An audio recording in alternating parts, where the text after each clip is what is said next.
എന്നിട്ട് എന്തായി അമ്മേ? മന്ത്രി എന്താ പറഞ്ഞേ? നമ്മളെ സഹായിക്കോ? ഇല്ല. അവരുടെ സംസാരത്തിൽ നിന്ന് എനിക്ക് അങ്ങനെയാ തോന്നിയത്.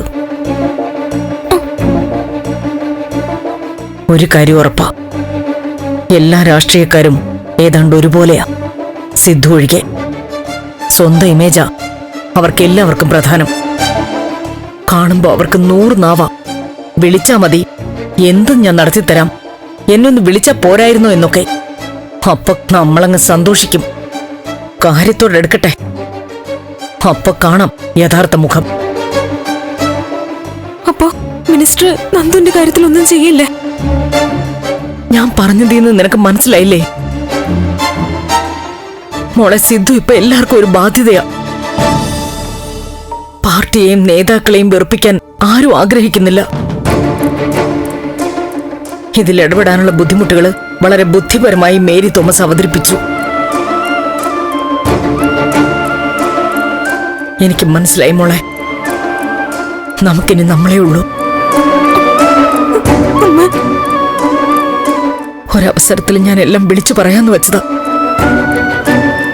നിങ്ങളുടെ മകള് കാരണമാ എന്റെ സിദ്ധു ജയിലിലായതെന്ന് ഞാൻ പറയുമായിരുന്നു.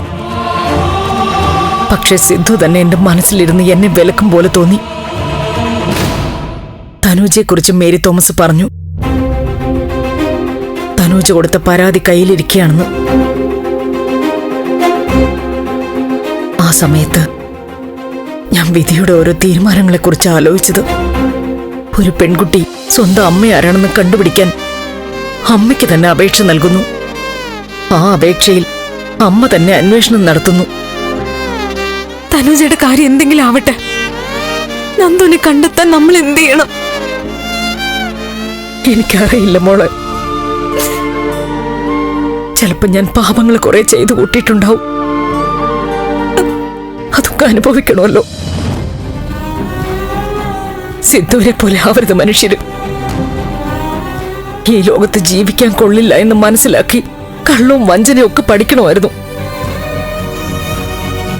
ഒരു കുഞ്ഞിനെ ജനിച്ച സമയത്ത് തന്നെ കൊല്ലാൻ പോന്നു എന്നറിഞ്ഞാൽ കണ്ടില്ല എന്ന് നടിക്കണമായിരുന്നു. അതിനെ വളർത്തിയ ഒരാളാക്കരുതായിരുന്നു. നല്ലവർക്ക് കാലമില്ലെന്ന് സിദ്ധു അറിയണമായിരുന്നു.